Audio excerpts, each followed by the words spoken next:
باللہ من الشیطان الرجیم بسم اللہ الرحمن الرحیم لقد من اللہ علی المؤمنین اذ بعث فیہم رسولا من انفسہم یتلو علیہم آیاتہ ویزکیہم ویعلمہم الکتاب والحکمہ وإن كانوا من قبل لفی ضلال مبین۔ دیکھو میرے بھائیوں، یہ ربیع الاول کا وہ مہینہ ہے جس میں اللہ تبارک و تعالیٰ نے اپنے سب سے زیادہ محبوب امام الانبیاء، محبوب کبریا، رسالت مآب، رحمت للعالمین صلی اللہ علیہ وسلم کو پیدا فرمایا۔ اللہ کے رسول صلی اللہ علیہ وسلم کے پیدا کرنے کا مقصد قرآن نے بیان کر دیا ہے کہ قوم کو، پوری امت کو، سارے جہان والوں کو ہدایت مل جائے اور سارے جہان والوں کو اللہ کی رحمت پہنچ جاوے۔ یہ مقصد ہے اللہ کے رسول کو دنیا میں بھیجنے کا۔ اسی لیے اللہ پاک نے وہ خطہ چنا جو عرب کا خطہ تھا، جو پوری دنیا کے بیچ میں ہے اور جہاں جہالت بہت زیادہ حد درجہ آگے بڑھی ہوئی تھی۔ خود اللہ کے گھر میں 360 بت رکھے تھے، کوئی اللہ کو جاننے پہچاننے والا نہیں تھا۔ عیسیٰ علیہ السلام کے بعد سے لے کر 570 سال گزر چکے تھے، کوئی سمجھانے والا قوم کو نہیں آیا تھا۔ بدتر سے بدترین حالت ہو گئی تھی۔ اللہ پاک نے مخلوق کے اوپر رحم فرمایا اور اپنا وہ پیغمبر جس کے نور کو اللہ تبارک و تعالیٰ نے بہت ہزاروں لاکھوں کروڑوں سال پہلے بنا کے رکھا تھا، جو میں نے 2 دن پہلے روایت سنائی تھی جبرائیل علیہ السلام والی۔ اللہ پاک نے اس پیارے محبوب کو بھیجا۔ اب اللہ تبارک و تعالیٰ نے ہمارے نبی کو جو پسند فرمایا، جو چنا، بالکل الگ انداز سے ہمارے نبی کی پیدائش سے لے کر دنیا سے پردہ فرمانے تک ہمارے نبی کی زندگی کا ایک ایک سیکنڈ اتنا مبارک، اتنا قیمتی ہے کہ کوئی اس کو بیان نہیں کر سکتا اچھے طریقے سے۔ دیکھو، بچے کروڑوں پیدا ہوتے ہیں، ماں کے پیٹ سے بچے آتے ہیں۔ جب حمل ہوتا ہے عورت کو تو ایک درد محسوس کرتی ہے، تھکن محسوس کرتی ہے، تکلیف محسوس کرتی ہے۔ خود ہمارے نبی کی ماں حضرت آمینہ فرماتی ہے کہ جب یہ حمل میرے پیٹ میں تھا، میرے پاؤں کے نیچے پتھر آ جاتا، وہ نرم ہو جایا کرتا تھا۔ بڑی برکتیں انہوں نے بیان کی۔ جب پیدا ہوئے ہمارے نبی، جب پیدا ہوئے، خود حضرت آمینہ فرماتی ہے کہ ایک نور نکلا جو مشرق سے مغرب تک پھیل گیا، اور آواز آئی غیب سے کہ اس بچے کو مشرق اور مغرب کا چکر لگاؤ، طوفوا بہ مشارق الارض و مغاربہا۔ اور ہمارے نبی کے آنے کا انداز علماء فرماتے ہیں، جب بچہ پیدا ہوتا ہے پہلے گندا پانی نکلتا ہے، آلائش نکلتی ہے، اس کے اندر بچہ لپٹا ہوا ہوتا ہے، اسی لیے بچے کو پہلے صاف صفائی کر کے، غسل کر کے اس کو پاک کیا جاتا ہے۔ ہمارے نبی جو دنیا میں تشریف لائے، ایک بوند، ایک قطرہ بھی آلائش کا نہیں تھا، بالکل صاف شفاف، بالکل پاک۔ اس طرح ہمارے نبی تشریف لائے۔ جب جیسے حضرت شفا عبد الرحمن ابن عوف رضی اللہ تعالیٰ عنہ کی والدہ، وہ دایا تھی، دایا کا کام کر رہی تھی، فرمایا میرے ہاتھ میں آئے، زمین پر آئے، زمین کے اوپر ہاتھ رکھا اور اپنی انگلیاں آسمان کی طرف کی، پھر تھوڑی دیر کے بعد دونوں ہاتھ پھیلائے، سجدے میں گر گئے، سجدے میں گر گئے۔ بڑا بہترین بچہ، بڑا خوبصورت بچہ۔ دادا عبد المطلب کو خبر دی گئی، دادا تشریف لائے، دیکھ کر بڑے خوش ہو گئے، بڑے خوش ہو گئے۔ عرب کے اندر دستور تھا، دودھ پلانے والیاں آتی تھی، حضرت حلیمہ سعدیہ، ان کے حصے میں ہمارے نبی تشریف لائے۔ حالات تو ہم کو معلوم ہے کہ کیسے حالات تھے۔ بکریوں کے اندر دودھ نہیں تھا، بچے سسک رہے تھے بھوک اور پیاس کی وجہ سے، لیکن حضرت حلیمہ نے جب اللہ کے رسول کو گود میں لیا، سواری پر بٹھایا، وہ دبلی پتلی سواری جو چل نہیں سکتی تھی، عورتیں شکایت کرتی تھی حلیمہ جلدی چل، جیسے ہی ہمارے نبی سواری کے اوپر سوار ہوئے، یہ دبلی پتلی سواری ایسی تیز دوڑنے لگی، ہوا سے باتیں کرنے لگی، عورتیں کہنے لگی حلیمہ سواری تو نہیں بدلی، فرمایا سواری وہی ہے، سوار بدل چکا ہے۔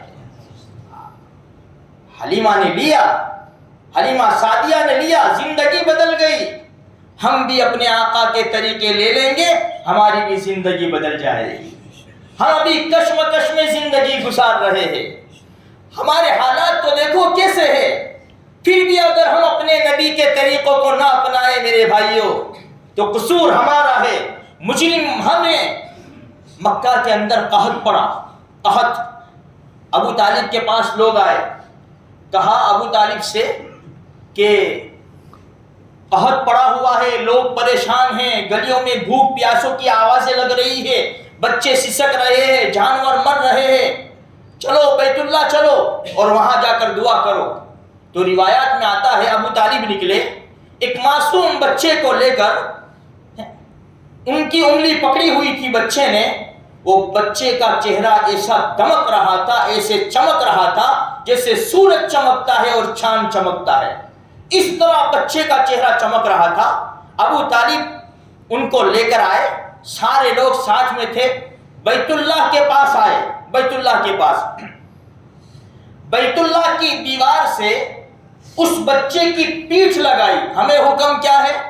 بیت اللہ کی طرف پیر بھی نہ کرو، پیٹھ بھی نہ کرو، ہو سکے تو پیر تو نہیں کرنا ہے، بیت اللہ کی طرف تھوکو بھی مت۔ ایک مسئلہ ہے، میں آپ کو بیچ میں بتاتا چلوں، خاص کر پڑی کی کھانے والے حضرات سن لے، جب تھوکنا ہو تو بیت اللہ کا دیکھ لو کہ بیت اللہ کی سائڈ تو نہیں تھوک رہا ہوں میں، اس لیے کہ حدیث میں آتا ہے جو بیت اللہ کی طرف تھوکے گا کل قیامت کے میدان میں اس کی پیشانی کے اوپر تھوک لگا کر لایا جائے گا۔ یہ بیت اللہ کی تعظیم ہے، ہمیں یہ حکم ہے۔ لیکن چچا ابو طالب نے کیا کیا؟ اس بچے کو لیا، اس کو بیت اللہ کے قریب لے گئے اور بیت اللہ کی دیوار کے اوپر وہ بچے کی پیٹھ کو لگا دیا، پیٹھ کو۔ یہ بیت اللہ سے قیمتی پیٹھ ہے، یہ پیٹھ مبارک جو ہے وہ بیت اللہ سے قیمتی ہے۔ جیسے پیٹھ لگائی بیت اللہ کی دیوار کو، ایک دم بادلوں کا نام و نشان نہیں تھا، بادل آ گئے، رحمت والی بارش ایسے شروع ہوئی کہ سیلاب آ گیا، اتنی زیادہ بارش۔ یہ وہ نبی ہے، ہم بارش کو روتے ہیں، ہم روزی کو روتے ہیں، نبی کو تو لے لو پھر دیکھو بارش اپنے وقت پر رحمت والی برسے گی، روزی ہمارے گھروں میں چل کر آئے گی، پریشانیاں دور ہو جائے گی۔ جو آج ہم پریشانی میں زندگی گزارتے ہیں میرے بھائیوں، یہ دوری ہے ہماری اپنے آقا محمد رسول اللہ صلی اللہ علیہ وسلم کی ذات سے۔ قریب آ جاؤ، اپنے آقا کے قریب آ جاؤ، اپنے آقا کے طریقوں کو اپنا لو، پھر دیکھو اللہ تبارک و تعالیٰ اس زندگی میں کیسا چین سکون ڈالتا ہے۔ جب ہمارے نبی بڑے ہوتے ہیں، 40 سال کی زندگی میں ایک سیکنڈ ایسا نہیں گزارا کہ کوئی انگلی رکھ سکے، ایسی پاک باز زندگی گزاری۔ ابھی نبوت کا اعلان نہیں ہوا تھا، بیت اللہ کے خزانے میں سے چوری ہوئی، چور چوری کر گئے اور سیلاب آیا اور بیت اللہ کی دیواروں کو لگا، دیواریں کمزور ہو گئی۔ قریش نے ارادہ کیا کہ بیت اللہ کو بنائے، خیر انہوں نے بیت اللہ کو بنانا شروع کیا۔ ہر قبیلے کے لوگوں کو ایک حصہ دے دیا، تمہیں یہاں کام کرنا ہے، تمہیں یہاں کام کرنا ہے، تمہیں یہاں۔ ہر قبیلے کے لوگوں نے کام شروع کیا بیت اللہ کا، حجر اسود تک پہنچے کہ ہر قبیلے کے لوگوں نے کہا کہ حجر اسود کو ہم رکھیں گے، یہ جنتی پتھر ہے، اس کا نام حجر ابیض تھا، سفید چمکتا ہوا پتھر۔ لیکن جب لوگ اس کو بوسہ دیتے ہیں، اس کو اشارے سے چوم لیتے ہیں تو انسانوں کے وہ گناہ چوس لیتا ہے، گناہ چوستے چوستے وہ کالا ہو گیا اور اس کا نام حجر ابیض کی جگہ پر حجر اسود ہو گیا، یعنی کالا پتھر۔ تو حجر اسود کے رکھنے کی باری آئی، ہر قبیلہ اٹھ کھڑا ہوا، ہم رکھیں گے۔ بات اتنی بڑھ گئی کہ تلواریں نکلنے لگی۔ پھر مخزوم قبیلے کے ایک سردار نے کہا کہ ایک کام کرو، ہم لڑے نہیں، ہم جھگڑا نہ کرے، خون نہ بہائے، اب اس دروازے سے اب بیت اللہ میں جو پہلے داخل ہوگا وہ اس کا فیصلہ کر دے گا۔ بس سب نے یہ بات مان لی، سب کی نگاہ بیت اللہ کی دروازے کی طرف لگی ہوئی ہے کہ کون داخل ہوتا ہے۔ تھوڑی دیر ہوئی، سب نے نعرہ تکبیر کہہ کر تکبیر کہی اور ایک ہی آواز نکلی، ہاذا محمد، ہاذا محمد، یہ امین ہے، الصادق الامین، ہمارا کام بن گیا، بڑا اچھا آدمی ہے، بڑا نیک آدمی ہے، امانت دار آدمی ہے، دونوں جہان کے سردار آتے ہیں۔ ابھی نبوت کا اعلان نہیں ہوا، 40 سال پہلے کی بات ہے یہ۔ ہمارے آقا آتے ہیں، ان کے سامنے بڑے بڑے سردار بات رکھتے ہیں کہ معاملہ ایسا ہے، بڑا گھمبیر معاملہ ہو گیا، تلواریں چلنے کو تھی لیکن یہ فیصلہ آپ کے اوپر چھوڑا ہے۔ ہمارے نبی نے فرمایا لاؤ ایک چادر لاؤ۔ چادر منگوائی، اپنے ہاتھ سے حجر اسود کو اٹھایا اپنے مبارک ہاتھوں سے اور چادر کے بیچ میں رکھا، ہر قبیلے کے سردار کو بلایا۔ جب قبیلے کے سردار آ گئے تو سب سے کہا کہ چادر کا ایک ایک کونا پکڑ لو۔ جب سارے قبیلے کے سردار نے کونا پکڑا چادر کا، چادر اٹھائی اور اٹھا کر حجر اسود کی جگہ کے اوپر لائے تو دونوں جہان کے سردار نے اپنے وہ معصوم اور مبارک ہاتھوں سے حجر اسود کو اپنی جگہ کے اوپر رکھ دیا اور معاملہ ختم ہو گیا۔ لڑائی جھگڑوں سے یہ قوم کو بچا لیا گیا اور حجر اسود اپنی جگہ کے اوپر آ گیا۔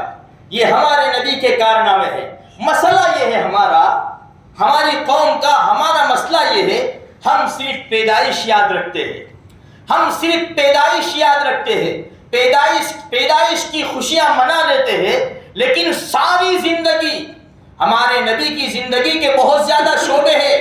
ہمارے نبی نے جہاد بھی کیا، ہمارے نبی نے فقر و فاقہ کی زندگی بھی گزاری، ہمارے نبی نے یتیموں کے سر کے اوپر ہاتھ بھی پھیرا۔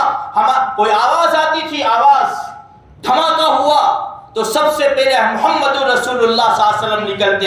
ایک مرتبہ زور کی آواز آئی، کھچر کے اوپر سوار ہو کر تحقیق کر کے آئے، ابھی لوگ نکلے، ہمارے نبی واپس آ رہے تھے۔ ہمارے نبی نے فرمایا جاؤ میں چیک کر کے آیا، کوئی کسی قسم کا کوئی گڑبڑ نہیں ہے، جاؤ سو جاؤ آرام کرو۔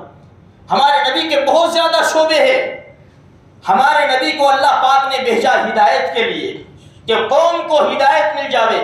ایسی زبردست محنت کی میرے بھائیوں، ہمارے نبی نے جان توڑ محنت کی کہ لوگوں لا الہ الا اللہ کہہ لو، تم کامیاب ہو جاؤ گے، یہ 360 معبودوں کی عبادت چھوڑ دو، ایک اللہ کو مانو۔ بس کیا تھا پھر، ہر طرف سے پتھروں کی بارش، ہر طرف سے مجنون، دیوانہ، پاگل، شاعر، جھوٹا، نعوذ باللہ، ہر طرف سے تانا زنی ہونے لگی۔ ہمارے نبی کو بہت زیادہ ستایا جانے لگا۔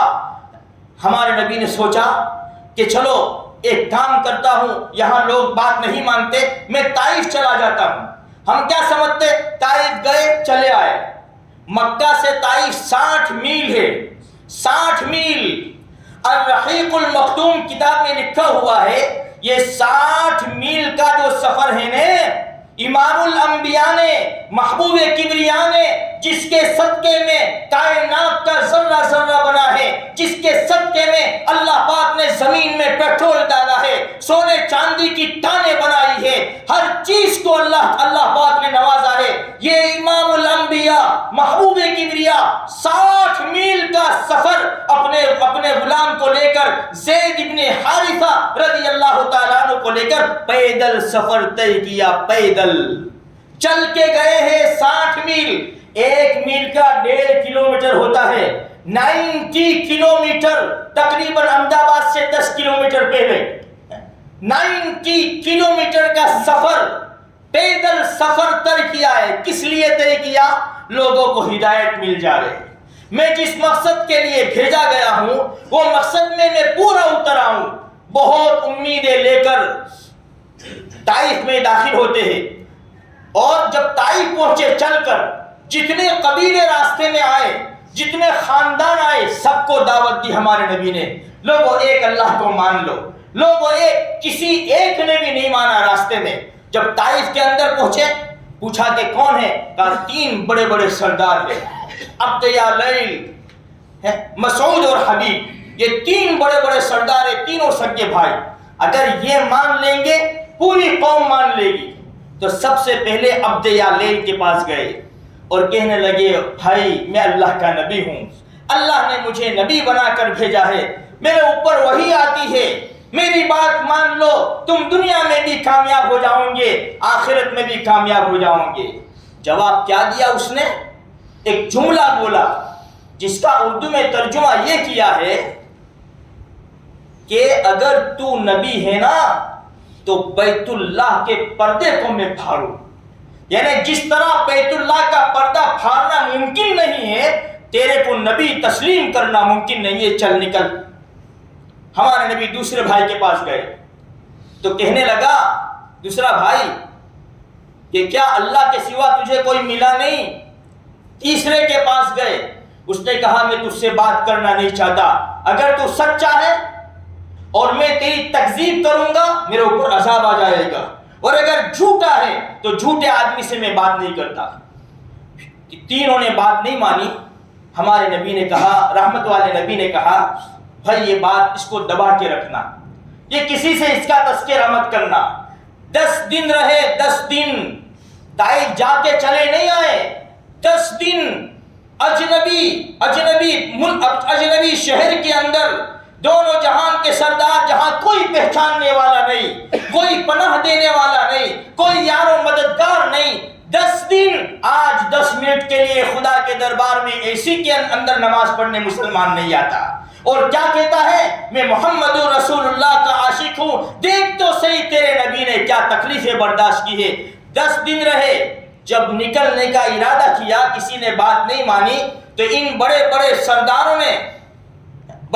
سرداروں نے اوباش لڑکوں کو، بدماش لڑکوں کو پیچھے کر دیا، جو تالیاں بجاتے تھے، دھکے مارتے تھے، سیٹیاں مارتے تھے، پھر پتھراؤ شروع کر دیا، اتنا مارا حضرت زید رضی اللہ تعالیٰ عنہ ڈھال بنتے تھے لیکن چاروں طرف سے پتھر آتے تھے، ان کا سر زخمی ہو گیا تھا، اللہ کے رسول صلی اللہ علیہ وسلم کی جوتیاں مبارک خون سے تربتر ہو گئی تھی، وہ خون کا قطرہ جس کے ایک قطرے کے کروڑویں حصے کی قیمت دنیا ادا نہیں کر سکتی۔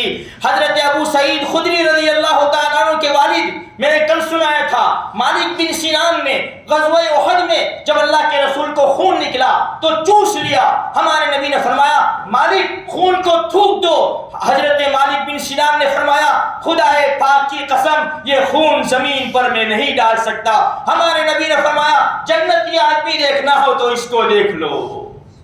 آج طریقوں کو چھوڑ دیا ہے، نبی کے طریقوں کو اپنا لو، جنت کا راستہ آسان ہو جائے گا۔ دنیا ہمیں نہیں تھوکے گی، ہمیں امام بنائے گی، ہمیں سپہ سالار بنائے گی۔ آج غلام بنا کر رکھا ہے ہمیں دنیا نے، کیوں؟ اس لیے کہ نبی کی غلامی سے دور ہو چکے ہیں تو دنیا نے ہمیں غلام بنا لیا ہے۔ لوگوں نے پتھر مارے، اتنے مارے 3 میل آ گئے تھے، طائف سے 3 میل باہر نکل آئے تھے، 3 میل تک 4.5 کلومیٹر تک نبی کے اوپر پتھراؤ کی بارش ہو رہی تھی۔ ایک گارڈن نظر آیا، ایک باغ نظر آیا، ہمارے نبی نے جلدی سے جا کر وہ گارڈن کے اندر پناہ لے لی، باغ کے اندر پناہ لے لی۔ جیسے باغ کے اندر گھسے، ایک انگور کی بیل تھی، اس کے سائے میں ہمارے نبی تھکے ہارے، بالکل اداس، نا امید بیٹھ گئے۔ بیٹھتے ہی نظر پڑی عتبہ اور شیبہ کے اوپر، اوہو یہ تو جانی دشمن ہے، ہمارے نبی کے رشتہ دار تھے، ان کا یہ باغ تھا، اسی باغ میں پناہ لی۔ عتبہ اور شیبہ کے اوپر نگاہ پڑی اور عتبہ اور شیبہ کی نگاہ بھی محمد رسول اللہ پر پڑی۔ کتنا مارا ہوگا، دشمنوں نے کتنی تکلیف پہنچائی ہوگی۔ عتبہ اور شیبہ کا دل نرم پڑ گیا، اپنے غلام کو بلایا، نصرانی غلام تھا عباس، اس کو بلایا، دیکھ یہ پلیٹ لے جا اور انگور کا گچھا توڑ اور پلیٹ میں رکھ کر وہ مسافر کو دے دے، اس کو کہنا کہ کھا لو۔ وہ کہہ رہے، عتبہ شیبہ کہہ رہے اگر وہ نہ کھائے تو ہمارا نام لے کر کہنا کہ تمہیں رشتہ داری کی قسم ہے، کھا لو۔ دشمن کا دل نرم ہو چکا ہے اور یہاں کلمہ پڑھنے والے کا دل ابھی تک نرم نہیں ہوا، آرام سے نمازیں چھوڑ رہا ہے، آرام سے پیارے نبی کے طریقوں کو چھوڑ رہا ہے۔ جس نبی نے آگ کے بارے میں دشمنی فرمایا، آگ تمہاری دشمن ہے، اس سے بچو، وہی قوم، وہی امت نبی کے نام کے اوپر آگ سلگا رہی ہے۔ کل قیامت کا میدان ہوگا، اللہ سب کو ہدایت نصیب فرما دے وے، کسی نہ کسی بہانے سے اللہ سب کی مغفرت فرما دے وے۔ رشتہ داری کی قسم کھا لو۔ عداس آئے، پلیٹ لے کر آئے، ہمارے نبی کے سامنے پلیٹ رکھی، ہمارے نبی نے خوشے میں سے انگور توڑا اور بسم اللہ بول کر منہ میں ڈالا۔ عداس حیران، عداس نے کہا اس شہر کے اندر، اس ملک کے اندر بسم اللہ کہاں؟ ہمارے نبی نے فرمایا کون ہے تو اور تیرا مذہب کیا ہے؟ عداس نے کہا میں عیسائی مذہب ہوں اور نینوا کا رہنے والا ہوں۔ ہمارے نبی نے فرمایا نینوا کا رہنے والا جو میرے بھائی یونس ابن متہ کا گاؤں ہے؟ اس نے کہا کہ تم کیسے پہچانتے ہو یونس ابن متہ کو؟ ہمارے نبی نے فرمایا وہ بھی اللہ کے نبی تھے، میں بھی اللہ کا نبی ہوں، اس وجہ سے ہم بھائی ہوتے ہیں۔ اتنا سننا تھا کہ ہاتھوں کو اور چہرے کو چومنے لگا، ابھی پہچانا، ابھی ہاتھوں اور چہرے کو چومنے لگا۔ ماں کی گود سے لا الہ الا اللہ محمد رسول اللہ ہم نے پڑھا ہے، ہم نے کب چھوما؟ ہم نے کب قرآن کو چھوما؟ کب نمازوں کو چھوما؟ کیا مطلب چومنے کا؟ اس کی کہاں پابندی ہم نے کی؟ میرے بھائی ابھی پہچانا، چوما۔ عتبہ اور شیبہ دیکھ رہے، بلایا کیا ہوا؟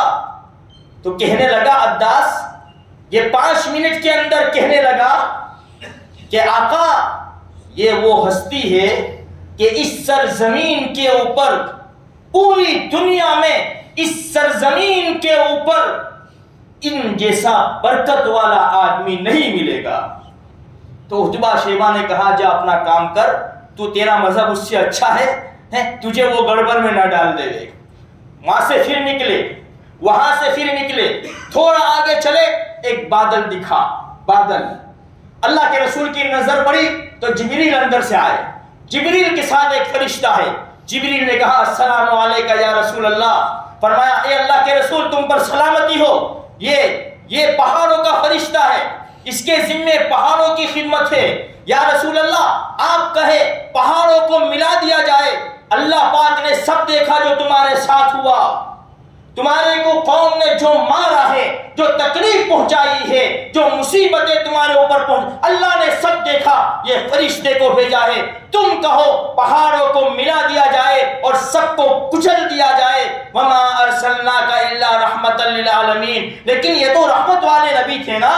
فرمایا کہ نہیں، ایسا نہیں ہو سکتا، یہ کلمہ نہیں پڑھیں گے، ان کی اولاد آئے گی، وہ کلمہ پڑھے گی اور وہ ایمان لائے گی اور اللہ کی عبادت کرے گی۔